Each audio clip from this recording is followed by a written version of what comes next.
कमलेभ्यो नमः। ओम नमो सद्गुरु चरण कमलेभ्यो नमः। ओम नमो सद्गुरु चरण कमलेभ्यो नमः। ओम श्री कल्की वैष्णवे नमः। ओम श्री कल्की वैष्णवे नमः।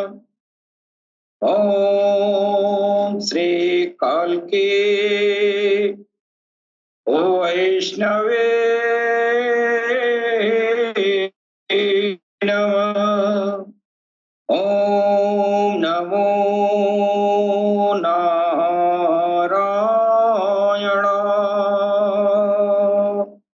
ओम नमो नारायण।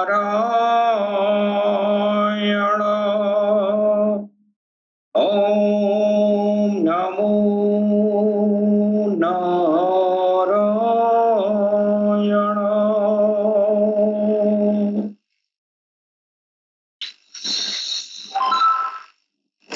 तेजो सि तेजो महिधे वीर्यमसि वीर्यमहिधे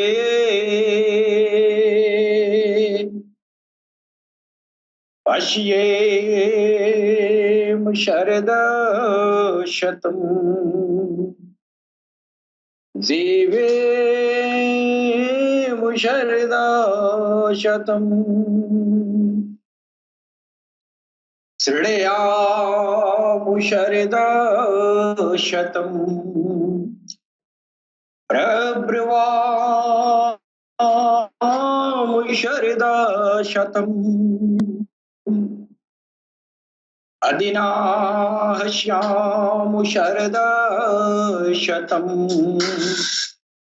भूयश्च शरदशतात्।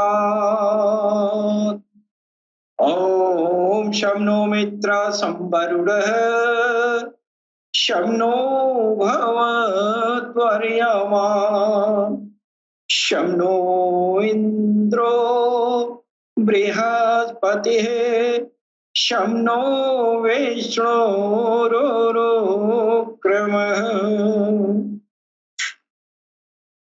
ओम शांति शांति शांति। ओम पूर्णमद पूर्णमिदं पूर्णात् पूर्णमुदच्यते पूर्णस्य पूर्णमादाय पूर्णमेवावशिष्यते। स्थाने ऋषिकेशतो प्रकृत्या जगत प्रहिष्यतं नुरज्यते च रक्षांसि भीतानि दिशो द्रवन्ते सर्वे नमस्यन्ति च सिद्धसङ्गा। कस्माच्च तेन न मेरन् महात्मन् गरीयसे ब्रह्मणोऽप्यधिकतिर्रा अनन्ता देवेश जगन्न निवास त्वं क्षरं सत सत परं यात त्वमादिदेव पुरुषः पुराण त्वमस्य विश्वस्य परं निधानम् वेत्तासि वेद्यं च परं च धाम त्वया ततं विश्वमनन्तरूप वायुर्गमो वायुरमो अग्निवरुणः शशांक प्रजापतिस्त्वं प्रपितामहश्च नमो नमस्तेस्तु सहस्रकृत्वः पुनश्च भूयोऽपि नमो नमस्ते नमः पुरस्तादथ पृष्ठतस्थे नमोस्तु ते सर्वत एव शर्वा अनंत विरजामित विक्रमस्तवम् सर्व समाप्नोषि तत्त्वसि शर्वा सखेति मत्वा प्रसभं यदुक्तं हे कृष्ण हे यादव हे सखेति अजानता महिमानं तवेदं मया प्रमादात् प्रणयेन वापि यच्चावहासार्थं सत्कृतोऽसि विहारशय्यासनभोजनेषु एकोऽथवाप्यच्युत तत् समक्षं तत्क्षामये त्वामहं प्रमेयम् पितासि लोकस्य चराचरश्च त्वमश्च पूजश्च गुरुगर्यान् न तत्समोऽस्तभ्यधिक कुतो अन्यो लोकत्रये अप्रतिम प्रभाव तत्मात् प्राणम्य प्राणिधाय कायम् प्रसादये त्वामहमीशमियम् पितेव पुत्रस्य सखेव सख्यो प्रियः प्रियार्षिदेव सोढुम्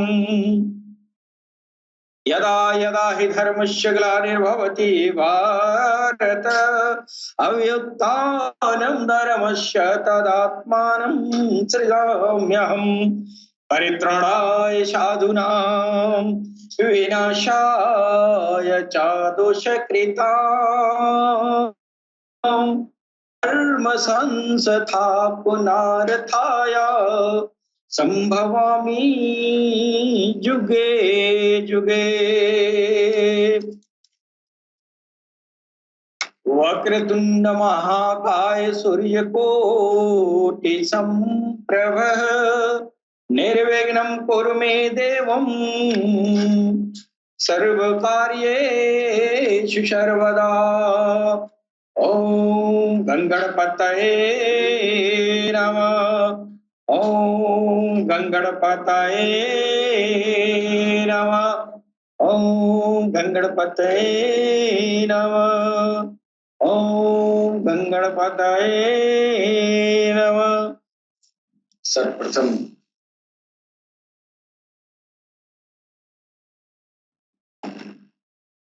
हम अपने भगवान सद्गुरु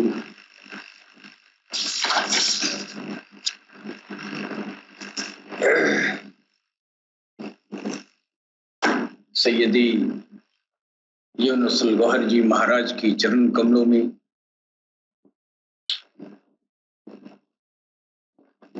मैं भगवान श्री राम की धरती से मैं कोटि कोटि नमन करता हूँ। तत्पश्चात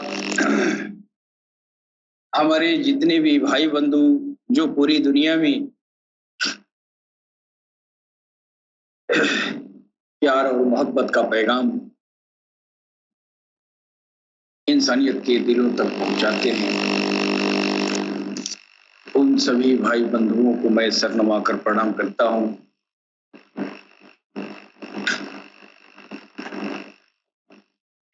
हमारे सुनने वाले जितने भी भाई बंधु हैं उन सबको भगवान गणेश चतुर्दशी की बहुत बहुत शुभकामनाएं।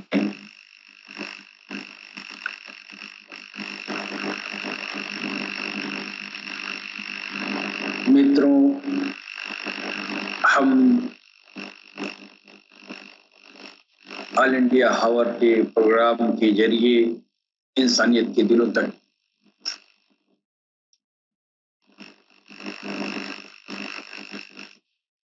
भगवान के, ईश्वर के विभिन्न नामों को इंसानियत के दिलों तक पहुंचाते हैं। इंसान का परम लक्ष्य भगवान ही है और भगवान को पाना, भगवान को अपने अंदर लाना, यही हमारा मुहिम है कि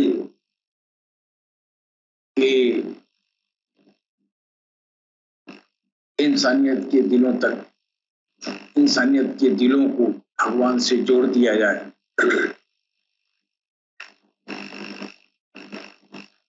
चाहे वो इंसानियत किसी भी कौम का हो।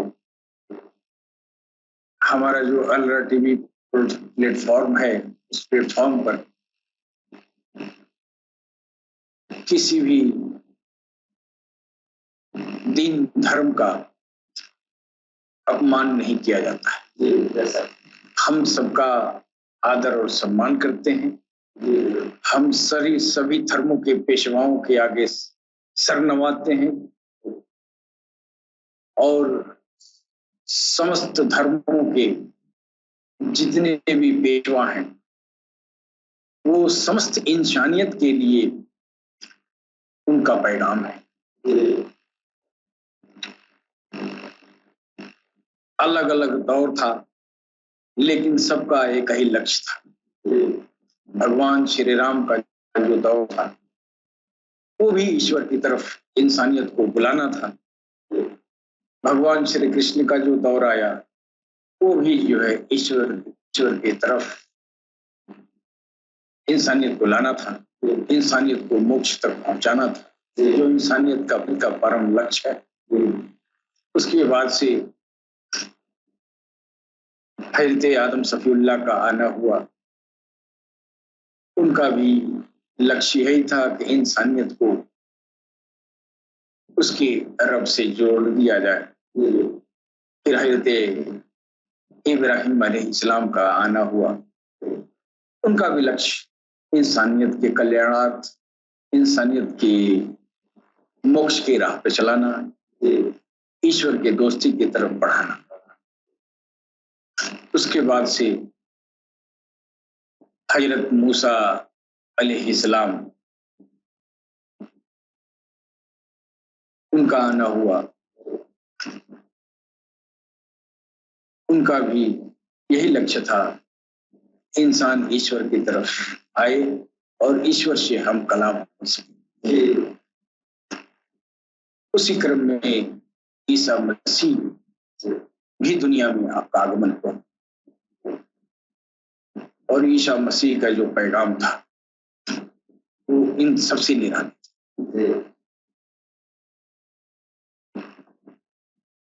वो पैगाम ईश्वर की आत्मा से मिलन का था। उसके बाद से मोहम्मद रसूलुल्लाह पैगंबर इस्लाम जो इमामुल अंबिया है, सारे नबियों के इमाम, और वो आ रहे हैं तो वो जो है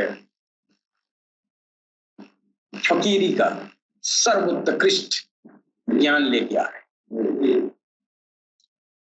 भगवान से, भगवान को अंदर बसाने का भगवान में समाहित होने का और भगवान को दर्शन करने का इल्म लेके आ रहे हैं। वो भी इंसानियत को भगवान की तरफ बुला रहे हैं। सब लोग इंसानियत की सेवा के लिए आए। इंसानियत यहाँ इस मृत्यु लोक में आके अपनी असलियत भूल जाता है और इंसानियत की जो असलियत है, जो असल कहानी है, उसको बताने के लिए इन लोगों का आना होता है कि आए और असल कहानी इनको बताएं और इस संसार के मोह माया में रहते हुए अपने परम गति तक पहुंच जाए। आखिरी में कल्कि अवतार का आना हुआ। सारे धर्म के किताबों में भिन्न भिन्न नामों से जाना गया है। हमारे वेदों में नरशंस कहा गया और पुराणों में कल्कि अवतार कहा गया। कुरान में इमाम मेहदी कहा गया। जात वही है लेकिन नाम अलग अलग है। आप यहाँ जाइए सामने, बहुत ही इंपॉर्टेंट बात करना चाहते हैं हम आप लोगों से। ये इतनी महत्वपूर्ण बात है, गौर से नहीं सुनेंगे तो मजा नहीं आए। अब ये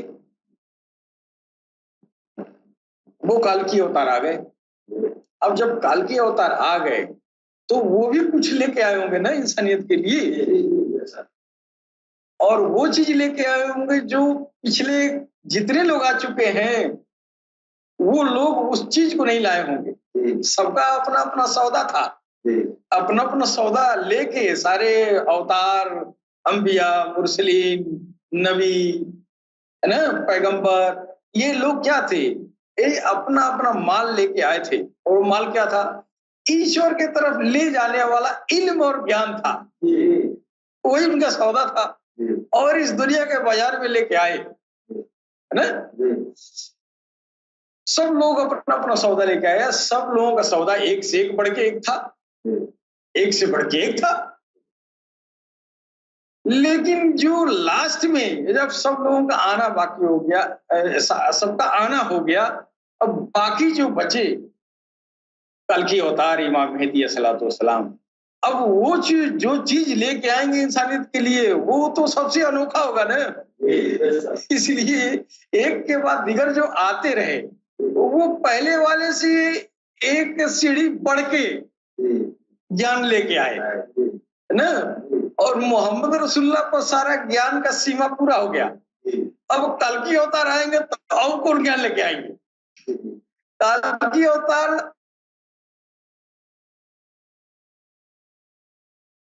पर उतरा था ना,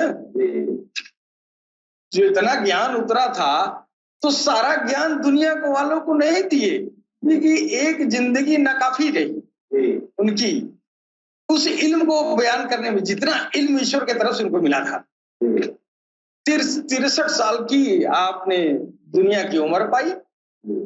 63 साल में वो जो 25 से 40 वर्ष के बाद से उनको नबूवत मिला, अवतारत्व मिला, और 40 साल के बाद से उन्होंने ये जो है पैगाम, ये ज्ञान बांटना शुरू किया, ईश्वर से जुड़ने का, ईश्वर तक पहुंचने का, ईश्वर को देखने का, ईश्वर को अंदर लाने का। यही सब इल्म था, है कि नहीं? ये सब फकर का इल्म, इसको फकर कहते हैं।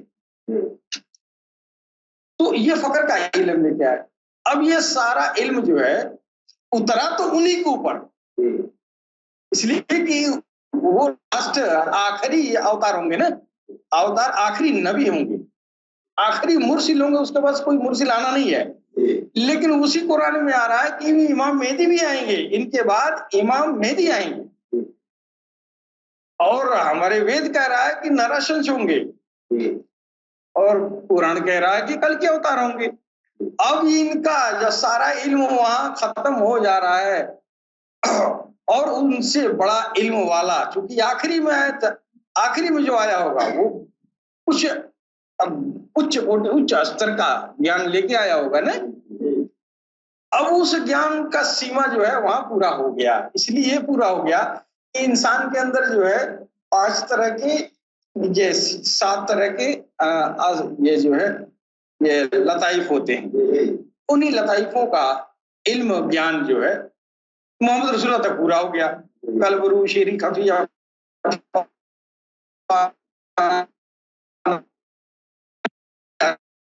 इन के भजन भाव में लगाना, ये सब जो है आध्यात्मिक ये घटक हैं। ये सारे घटक तो वहां तक पूरा हो जा रहे हैं।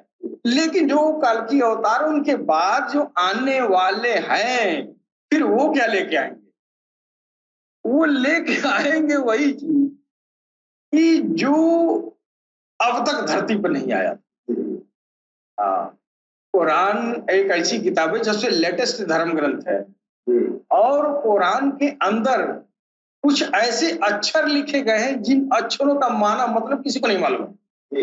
एक माना मतलब एक अक्षर का अलिफ लाम मीम, एक हुरूफ का, उसको हुरूफ मुकत्तियात कहते हैं, लौहे कुरानी। तो उसका माना मतलब कोई जानता ही नहीं है, कोई नहीं जानता है। लेकिन उसका आध्यात्मिक प्रलाप वो दुनिया को दी, और इसी ऐसे अभी 26 हैं यानी 27 हैं इस तरह के विशेष शब्द। वो आध्यात्मिक इल्म है, वो ज्ञान है, एक ही खुला उनके ऊपर। तो गौस और खाजा जैसी जैसी बड़ी बड़ी हस्तियां बन के तैयार हुई। अभी 26 बाकी है, वो 26 खुलना है। वो 26 कौन खोलेगा? इनके बाद जो इमाम मेहदी आएंगे। अब यहाँ पर जो है मुसलमान थोड़ा बड़ी सेंसिटिव होते हैं कि वो जो है बहुत संकुचित विचारधारा के। हम मोहम्मद रसूलुल्लाह की बात जो कर रहे हैं, उनसे बड़े ज्ञान की बात नहीं कर रहे हैं। यह ज्ञान उतरा तो उन्हीं पर है, लेकिन खुलेगा मेहदी के रूप में। और मोहम्मद रसूलुल्लाह से बड़ी हस्ती की बात नहीं कर रहे हैं, मोहम्मद रसूलुल्लाह ही मेहदी बन के आएंगे ना। इसलिए मेहदी का नाम जो है उनके नाम के मुताबिकत होगा। तो इसमें मान अपमान की बात नहीं है। मुसलमान भाई बड़ा सेंसिटिव होते हैं, है ना। नबी के शान में वो जो है अपने तो गुस्ताखी करते हैं सब, उनको पता ही नहीं चलता हम गुस्ताखी कर रहे हैं, और दूसरे को गुस्ताखी ढूंढते रहते हैं, बहुत जल्दी ढूंढ लेते हैं, है कि नहीं। समझ में तो किसी को आता नहीं है, इसलिए कि फकीरों के सोबत में अगर कोई नहीं रहेगा तो नहीं समझ में आएगा। और यही होता रहा है किसी भी धर्म में। हमारे सनातन धर्म में अगर दिव्य संतों का सोहबत नहीं मिला तो फिर उसके लिए वेद पुराण बेकार है, वो झगड़ा के लिए है। अगर कोई ऐसा पारंगत गुरु नहीं मिला तो बेकार है। उसी तरह कुरान भी है, अगर पारंगत पीर और मुर्शिद नहीं है तो वो उसके लिए बेकार है, वो पढ़ के आते हैं बस ये होगा। अगर मुर्शिद मिल गया तो गौसर ख्वाजा बनेगा, है कि नहीं। और उसी तरह हमारे वेद और पुराण है, अगर पारंगत गुरु अगर पढ़ा दिया तो फिर क्या पूछना है, तब वो गुरु वशिष्ठ की तरह निकलेगा, है कि नहीं। लेकिन यह जो है पढ़ाने वाला, सही ज्ञान देने वाला, जो उसका शाश्वत ज्ञान है उसको देने वाला कम है, मिलते ही नहीं है। लिहाजा जो है ये जो है पढ़ने लिखने वाले उल्टा सीधा जल्दी समझ आते हैं, सीधा कम समझते, उल्टा जल्दी समझते। तो हम जो कहने वाले थे कि जो ये इल्म लेके आए हैं वो ज्ञान कौन सा है? वो ज्ञान जो है अब तक धरती पर नहीं आया था। वो अपने ईश्वर से इश्क करने का ज्ञान लेके आए। कौन? वो काल की अवतार इमाम मेहदी। और जब काल की अवतार जब कहा जाता है तो लोगों के मन में ये होता है कि हम काल की अवतार का इंतजार सब लोग कर रहे हैं और ये आने की बात कर रहे हैं। नहीं, इंतजार हम भी कर रहे हैं, और आने की बात इसलिए कहें कि एक दौर उनका गुजर गया, दूसरा दौर है। और वो एक दौर ये होगा जब पूरे अपने आबोताब में आएंगे, उस समय आपको सवाल करने का मौका नहीं मिलेगा, कुछ इन्हें समझने का मौका नहीं मिलेगा। काल की अवतार ऐसे नहीं होंगे हड़क दे और आपके ऊपर अपना कानून जो है लाद दें, ऐसा नहीं करेंगे। वो जानते हैं ना कि इंसान है, ये तो बड़ी जो है ये अपने शैतान के ये अपहरण कर लिए गए हैं। तो पहले मौका देंगे ना समझने बुझने का, इल्म देंगे, ज्ञान देंगे, सारे इल्म ज्ञान को खोलेंगे, फिर आप नहीं मानेंगे तब वो डंडा लेके आएंगे। तो काल की अवतार का आना कई बार होगा, एक बार थोड़ी होगा, है कि नहीं? तो काल की अवतार का एक आंशिक रूप तो मोहम्मद रसूलुल्लाह के रूप में है। आंशिक इसलिए कह रहे हैं कि सारा एक को इल्म खुला, जो गौस और खाजा पैदा हो गए, अलिफ लाम मीम का, है ना, बाकी इल्म बचा रहा। इसलिए बचा रहा कि वही आएंगे मेहदी बन के सारा खोलेंगे। अब मेहदी बन के आएंगे तो उस समय इस्लाम लेके आए, मेहदी बन के आएंगे तो सबको खिला देंगे, हिंदू मुसलमान सिख ईसाई सब एक में मिल जाएंगे, है कि नहीं? इसलिए मेहदी बन के आना जरूरी था कि उस दौर में इस्लाम कायम करना था। जब इस्लाम कायम करना था तो फिर उस समय अगर मेहदियत का काम करते तो सारी दुनिया कैसे उनके पहलू में आती? नहीं आती। कहती था आप तो इस्लाम के पैगंबर हैं, हमारे तो है नहीं। लेकिन सरकार गौहरशाही, जब वही मोहम्मद रसूलुल्लाह सरकार गौहरशाही के रूप में आ रहे हैं, तब ये जी दीन धर्म जाति धर्म से ऊपर उठ के आओ अब अल्लाह के इश्क की तरफ ले चल रहे हैं। यहाँ कोई शर्त नहीं है, यहाँ कलमा पढ़ना कोई शर्त नहीं है। हमारे ये जो है मेहदी फाउंडेशन इंटरनेशनल के प्लेटफॉर्म पर बहुत सारे ये जो है गैर मुस्लिम हैं, आज तक किसी ने नहीं कहा कि कलमा पढ़ना जरूरी है तुमको, किसी ने नहीं कहा। क्यों कहा? कलमा की जरूरत ही नहीं है, हम अपने दीन पर सही सही अमल पैरा है। क्यों पैरा अमल पैरा हो गए? इसलिए कि गौहरशाही मिल गए। गौहरशाही मिल गए तो हम असल हिंदू हो गए ना। अब तक तो नकली थे। क्यों नकली थे? तो मेरा दिल राम राम से खाली था ना, अब मेरे दिल में राम राम आ गया, हम राम वाले अब हो गए ना। तो इमाम मेहदी ये काम करेंगे काल की अवतार के हिंदू को असल हिंदू बनाएंगे, मुसलमान को असल मुसलमान, है कि नहीं? तो मैं जो है आज एक बहुत महत्वपूर्ण बिंदु पर चर्चा करना चाहता था कि ये जो काल की अवतार हैं, अवतार को क्यों खोज रहे हो? इस काल की अवतार को तो शुरू से ही वो काल की अवतार सर्वोत्कृष्ट पर्सनैलिटी है ना, सर्वोत्कृष्ट सबने माना है। सर्वोत्कृष्ट कैसे है? सर्वोत्कृष्ट अगर है तो फिर सिर्फ उसकी इंतजारे होगा, फिर उसकी शान और शौकत आखिरी में ही होगी, उसकी पहचान सिर्फ आखिरी में होगी। सर्वोत्कृष्ट है इसका मतलब उसका बोलबाला शुरू से लेके आखिरी तक होगा ना।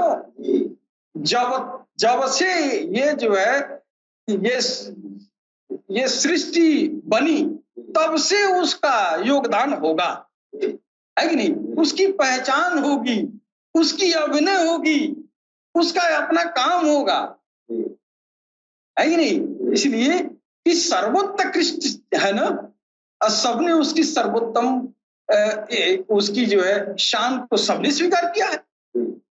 हिंदू मुसलमान सिख ईसाई सबने स्वीकार किया है, लेकिन पहचान आज तक ये बात फंसी रही।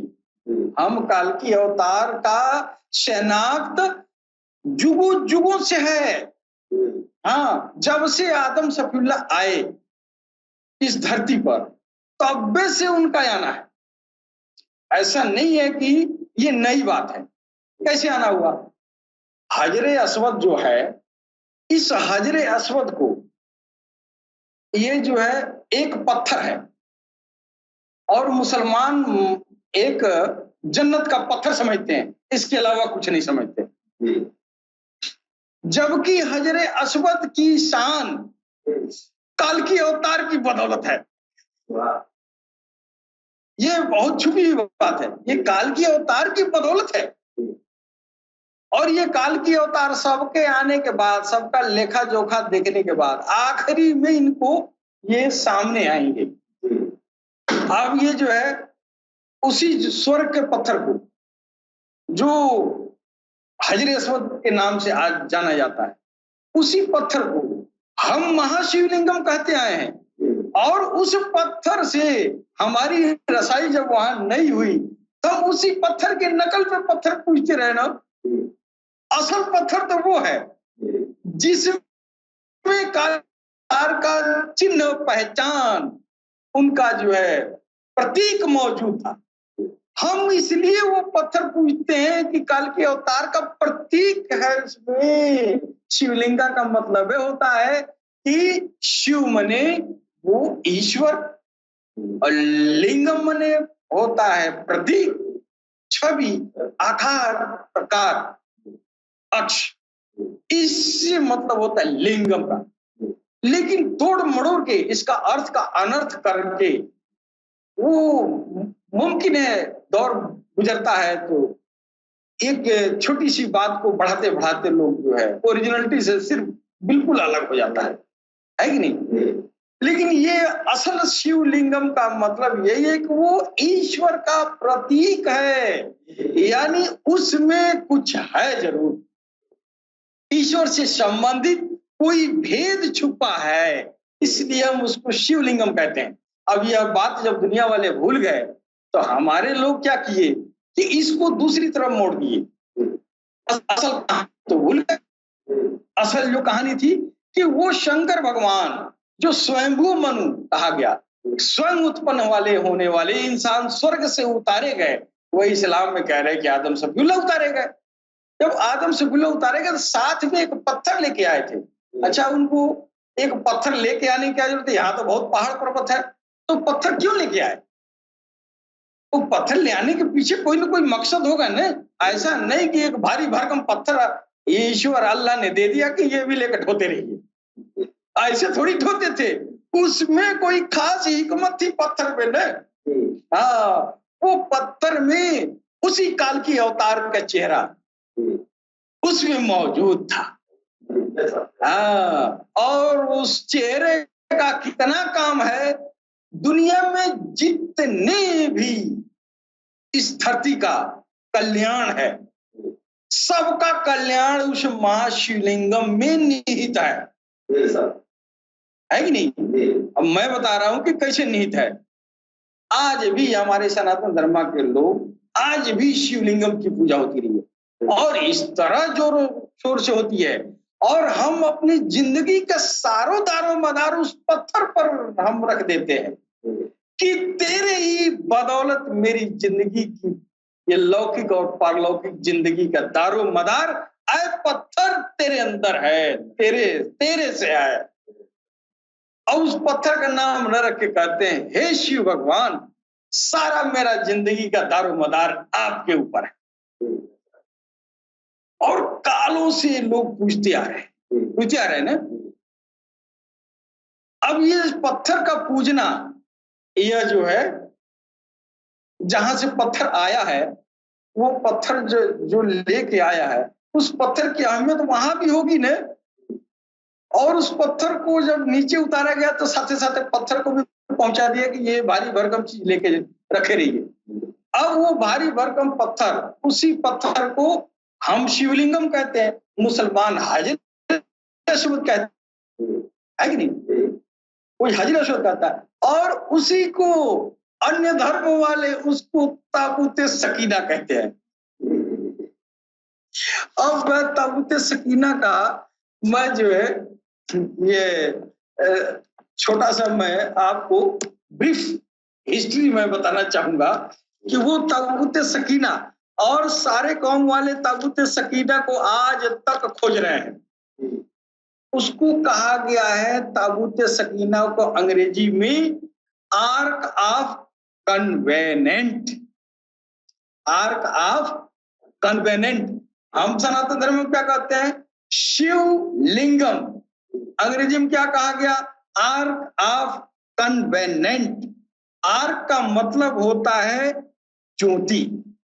हाँ, आर्क का मतलब होता आर्क ARK, आर्क का मतलब होता है ज्योति, और एक आर्क का मतलब होता है पूजने के काबिल, पूजने वाला, समझ गए?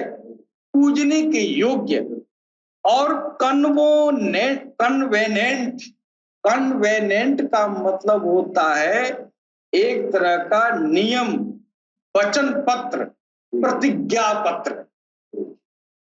अब देखिए कन्वेनेंट का क्या मतलब, क्या? प्रतिज्ञा पत्र है ना, अनुबंध पत्र। और ये क्या हो गया?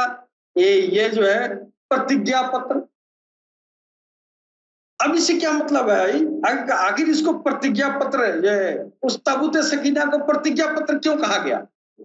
कोई बक्सा कह रहा है और कोई पत्र कह रहा है ना? कोई कह रहा है पूजा के योग्य है। आर्ट ऑफ कन्वेनेंट का मतलब हुआ कि वो पूजा के योग्य वो है और एक तरह का बॉन्ड है, रिटन प्लेट है, रिटन है, लिखित खाता बही है। अब भाई खाता बही से क्या मुराद है?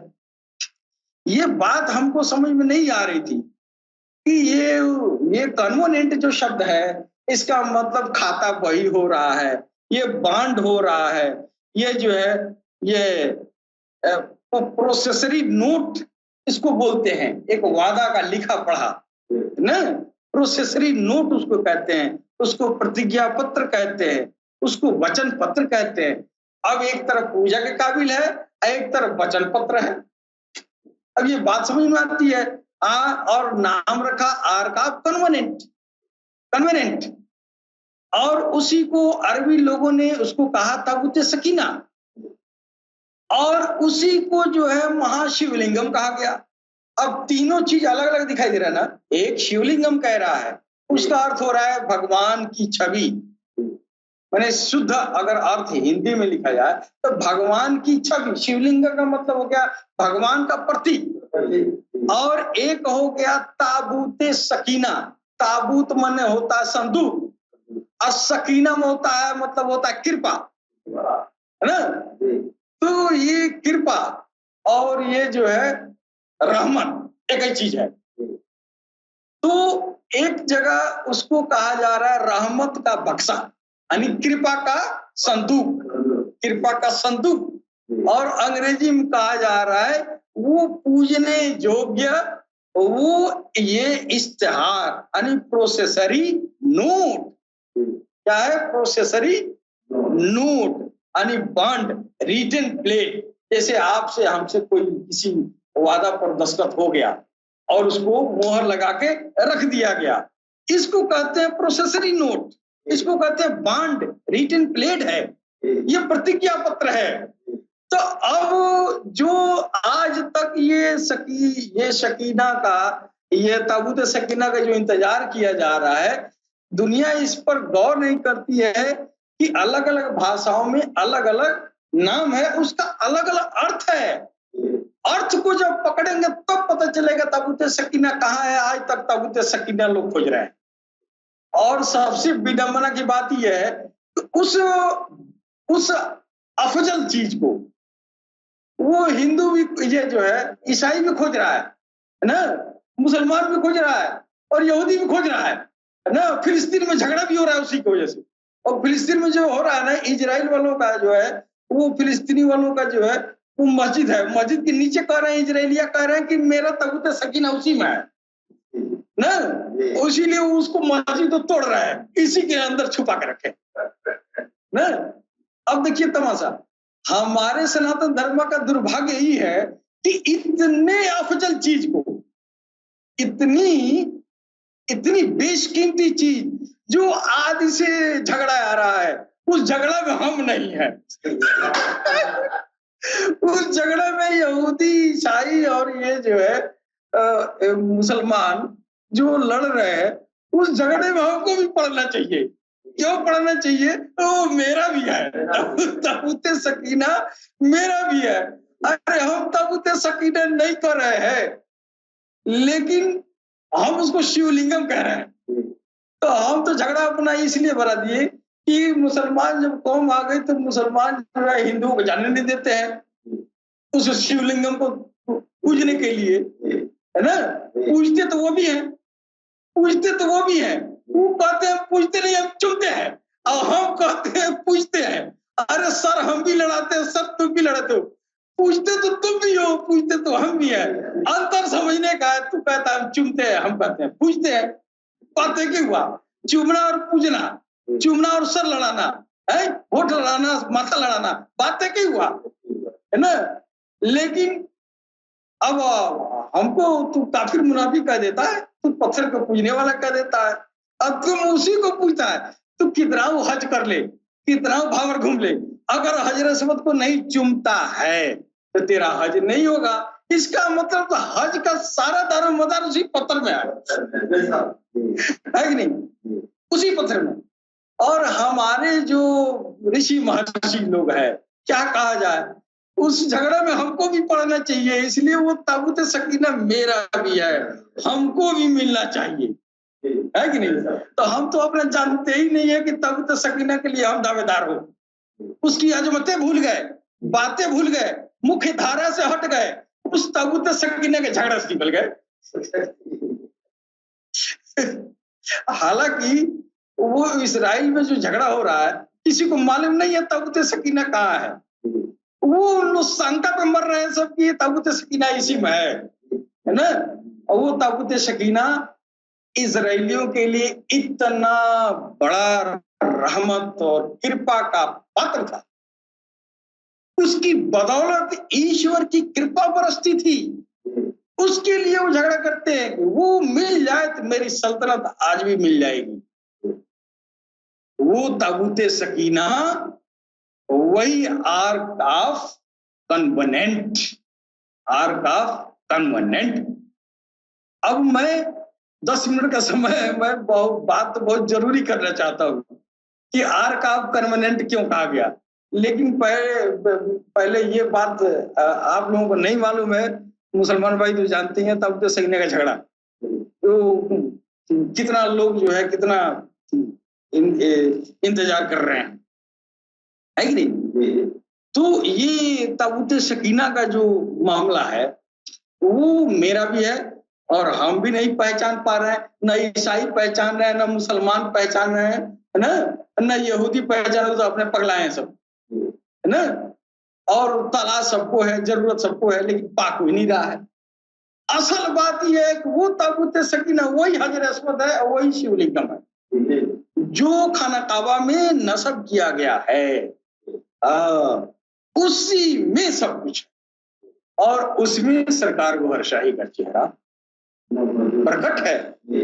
सरकार गोहरशाही का चेहरा प्रकट है। जिसने शिनाख्त किया वहां का इमाम था, उसको तो मार दिए सब। ये तो उसके बाद से छवि जब आने लगा तो ये जो है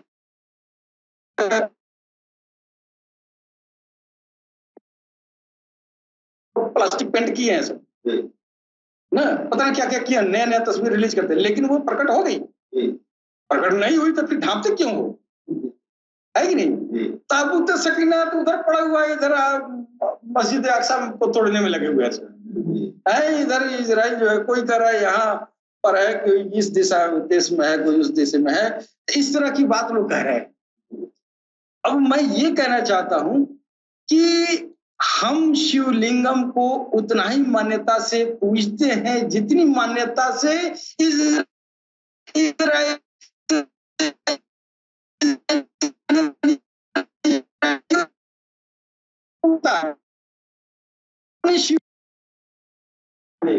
वो लोग कहीं सब एक ही तो नहीं है जी, कहीं एक ही तो नहीं है। इसलिए कि इसके शब्दों के अर्थ से तो पता चलता है कि आर्क ऑफ कन्वेनेंट, आर्क का मतलब पूजा के काबिल है, पूजने के योग्य, और ये जो है बॉन्ड ऑफ रिटन ब्लेड यानी कन्वेनेंट, यानी ऐसा बॉन्ड उसमें है। अब बॉन्ड किसका है, बांड उसका ये है ना कि इंसान आत्माएं बना दिया ईश्वर, उसने क्या कोशिश, ये सारी आत्माओं को बना दिया, और उस समय जो है एक वहां दुनिया का नमूना दिखाया, दुनिया का नमूना आत्माओं ने देखा कि ऐश्वर्याश देखकर यहाँ जो नृत्य हैं वो आत्माएं जो है इस दुनियादारी की तरफ लपक गई। ईश्वर ने फरिश्तों से कहा कि ये इनकी तकदीर में लिख दो, है नहीं, ये इनकी तकदीर में लिख दो। अब वहां गई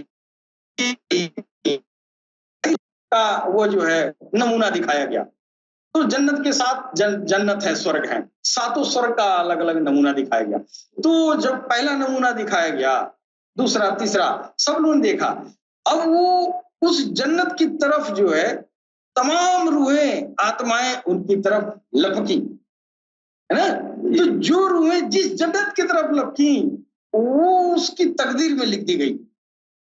अब यही नहीं था, वो सातों जन्नत का अलग अलग कंडीशन था। ऐसा नहीं था कि आप खुल्द में जाए तो आपको वही कोई शर्त नहीं है जो शर्त फिरदौस का है। सात जन्नत एक से एक आला दर्जे का है, एक से उच्च स्तर का है। तो हर जन्नतों में जाने का शर्त था कि इसमें जाना चाहते हैं तो दुनिया में आपको ये मशक्कत उठाना पड़ेगा। ऐसा नहीं कि बिना शर्त के जो चाहे वो ले ले। तो ये बात जो जिस जन्नत की तरफ जिस शर्त के साथ वो जो है उसको कबूल किया कि हाँ हम ये कुर्बानी देंगे और इस जन्नत में जाएंगे, यह बात लिखत पढ़त हो गई। ये है बॉन्ड रिटन प्लेट, ये है वो जो है प्रोसेसरी नोट। वो प्रोसेसरी नोट ईश्वर ने लिख पढ़ के और सारी इंसानियत को, वो सबका तकदीर है। दुनिया में कौन जाएगा, कैसे रहेगा, किस तरह रहेगा, किस तरह वो कितना ऐशो आराम में रहेगा, कितना दुख उठाएगा और कैसे कैसे मशक्कत से वो गुजर के आएगा, सब कुछ उसके किताब में लिख दी गई। वो प्रोसेसरी नोट बन गई और उस प्रोसेसरी नोट को, सारी इंसानियत के प्रोसेसरी नोट को ईश्वर ने इसी पत्थर में डाल दिया। इसी पत्थर में डाल दिया। अब उस पत्थर में जब सबकी तकदीरें छुपी हुई है, सबके तकदीर का लेखा जोखा उसमें छुपा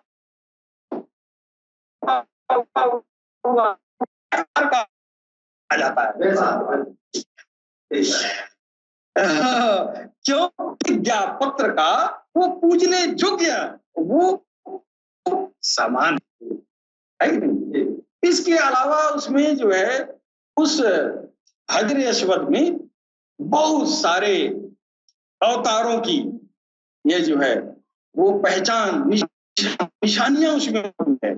हाँ, उसमें मोहम्मद रसूलुल्लाह का चेहरा मुबारक है, बहुत सारे अंबियाओं का चेहरा है, सरकार गोहर शाही का चेहरा, इमाम मेहदी काल की अवतार का चेहरा है, मोहम्मद रसूलुल्लाह का चेहरा है, ये बीबी फातिमा रज़ियल्लाहु अन्हा का चेहरा है, ये जो है सुलेमान अलैहिस्सलाम का उसमें अंगूठी है ना, मूसा का लाठी है और तमाम अंबिया करामों का जो है उसमें निशानियां मौजूद है।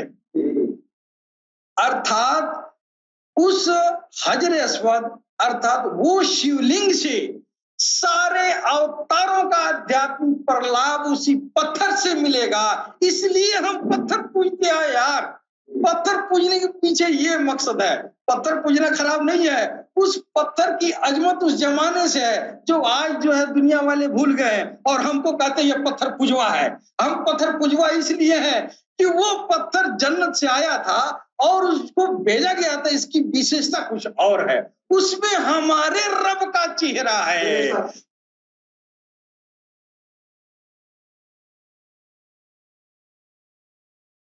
समस्त इंसानियत की, हर धर्म की इंसानियत की उसमें जो है वो तकदीर निहित है। इसलिए उसको कहा गया है प्रोसेसरी नोट, आर्क ऑफ कन्वर्जेंट। वही शिवलिंगम है, वही हजरे अस्वद है, वही आर्क ऑफ कन्वर्जेंट है, वही ताबूत सकीना है जिसके लिए झगड़ा जैली कर रहा है कि नहीं। हमको भी सोचना चाहिए कि जैसे सब दावा करते हैं तो कम से कम हमको दावा तो करना चाहिए कि मेरा भी, हम भी तो इंसान है, तो मेरा भी तो कुछ होना चाहिए, है कि नहीं। वो ताबूत सकीना मेरा भी है जो खाना काबा में नसब है, जिसमें काल की अवतार का चेहरा प्रकट है। इसके साथ ही मैं अपनी वाणी पर विराम दूंगा।